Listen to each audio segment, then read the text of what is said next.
మండోదరి కనపడినప్పుడు మాట్లాడిన మాటల్ని బట్టి సుందరకాండలో హనుమ అంతటి వారు ఆవిడ్ని చూసి సీతమ్మే అనుకున్నారంటే ఆమె యొక్క పాతివ్రత్యం, ఆమె యొక్క స్వరూపం అర్థమవుతుంది.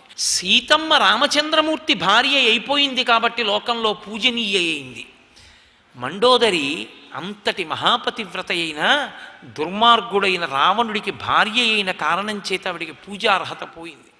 మండోదరి అన్న పేరు పెట్టుకోరు, మండోదరి దేవాలయము అని కట్టారు. కారణం ఆవిడ తప్పు కాదు, ఆమె ఎందు కించిత్ దోషం లేదు.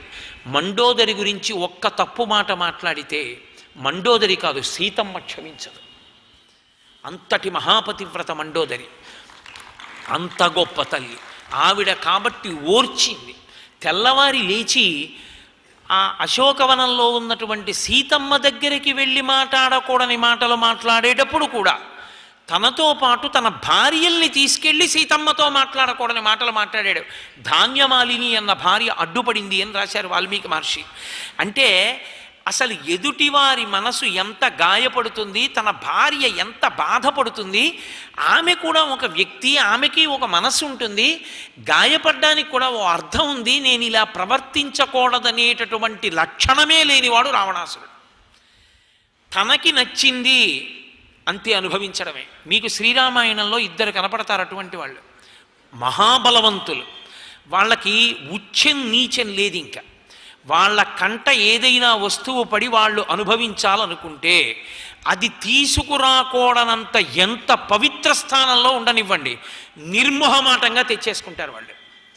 రావణాసురుడి దగ్గరున్నటువంటి పుష్పక విమానం, రావణాసురుని యొక్క అన్నగారైనటువంటి కుబేరుడు బ్రహ్మగారిని గురించి తపస్సు చేసి పొందాడు. అన్నగారైనటువంటి కుబేరుణ్ణి రాజ్యభ్రష్టుణ్ణి చేసి లంకాపట్టణం నుంచి ఉత్తర దేశానికి తరిమి కొట్టి, ఎక్కడో తండ్రి గారైన విశ్రవసో బ్రహ్మ చెప్పారని హిమవత్ పర్వత పార్శ్వం పక్కన అలకాపురిని నిర్మించుకుని ఆయన ఉంటే అక్కడికి వెళ్ళి అన్నగారితో యుద్ధం చేసి అన్నగారిని కొట్టి పుష్పక విమానం తీసుకొచ్చాడు. అదే రామచంద్రమూర్తి ఆయన తమ్ముళ్ళు లక్ష్మణ భరత శత్రుఘ్నులైతే ధర్మానికి కట్టుబడి బతుకుతారు. అది రావణాసురుని యొక్క జీవితం అంటే. అంత హేయమైనటువంటి జీవితం ఉన్నవాడు అటువంటి రావణాసురుని వలన ఆమె ఇంద్రజిత్ అన్న కొడుకుని కంది. అంతటి పాషాణ హృదయుడు రావణుడు, అంతటి మృదు హృదయ, అంతటి మహాపతివ్రత మండోదరి. ఇంద్రజిత్ అని కొడుకుని కనడంతో పోలేదు. ఆ ఇంద్రజిత్ యొక్క గొప్పతనం ఏమిటో మహర్షి రామాయణం యుద్ధకాండలో కూడా చెప్పలేదు. ఉత్తరాఖండలో అగస్త్య మహర్షి రాముడి దర్శనానికి వెళ్ళారు పట్టాభిషేకం అయిపోయాక. వెళ్ళినప్పుడు రావణాసురుడికి ఇంత బలం ఎలా వచ్చిందని అడిగారు రామచంద్రమూర్తి. అసలు రావణుడిది కాదు రామ బలం, ఇంద్రజిత్తుది. ఇంద్రజిత్ ఎంత గొప్పవాడో తెలుసా అని అగస్త్య మహర్షి చెప్పారు ఒకప్పుడు.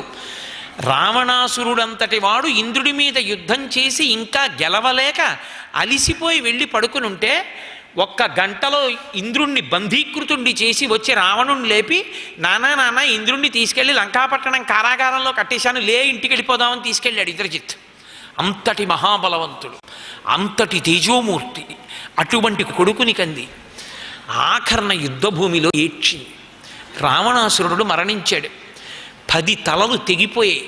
ఎప్పుడు చచ్చిపోతాడా అని లోకమంతా ఎదురు చూసింది. అందరూ దేవతలతో సహా ఆకాశంలో నిలబడ్డారు. ఇంతమంది నిలబడి ఉండగా ఇంతమంది కోరుకుంటే రామచంద్రమూర్తి విడిచిపెట్టినటువంటి బ్రహ్మాస్త్రం వలన నిహతుడై పడిపోయాడు. నేల మీద పడిపోతే విభీషణుడంతటి వాడు అంత్యేష్టి సంస్కారం చేయనన్నాడు. మండోదరిని పల్లకీలో తీసుకొచ్చారు యుద్ధభూమికి. తీసుకొస్తే ఆవిడ పల్లకీలోంచి కిందకి దిగింది. కిందకి దిగి రావణాసురుడి దగ్గరికి వెళ్ళింది. మెరుపు తీగ నల్లటి కారుమబ్బు మీద పడ్డట్టు అన్నారు మహర్షి. మాషరాశీం అని నల్లటి మినువులు కుప్పపోస్తే ఎలా ఉంటాయో అలా ఉంటాడు రావణాసురుడు. ఆయన మీద పడి ఏడుస్తూ ఒక మాట అంటుంది. మండోదరి శీలం, రావణాసురుడు మండోదరుల యొక్క దాంపత్యం దాని వలన మనకు అర్థమవుతుంది. ఆవిడ చెప్పుకుందా ఏడిచినప్పుడు, నేను సహృదం హితకామం నశ్రుతం వచనం త్వయా అని ఏడిచింది. ఎన్నో మార్లు తల కొట్టుకున్నాను, ఇలా చెయ్యదు, తప్పు అని చెప్పాను, అసలు నువ్వు నా మాట ఎప్పుడైనా విన్నావా అని అడిగింది. సర్వం శ్రీ ఉమామహేశ్వర పరబ్రహ్మార్పణమస్తు. స్వస్తి.